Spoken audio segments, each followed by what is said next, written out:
may nangyari po, hindi kami nakasakay ng eroplano. In-offload kami dahil lang sa bag na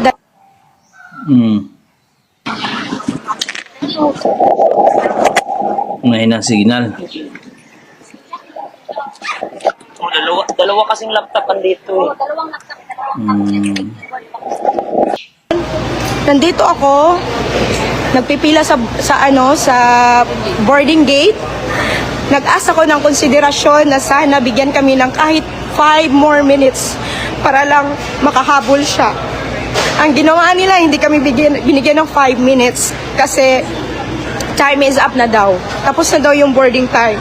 Kaya hindi kami try natin. Hindi kami nakasakay, Try na-offload natin kami. kung may 6 p.m. kung makaya namin yung 6 p.m. na flight. Pero wala na daw siyang seats. Pero kung may 6 p.m., 2.6k viewers. Shout out Cebu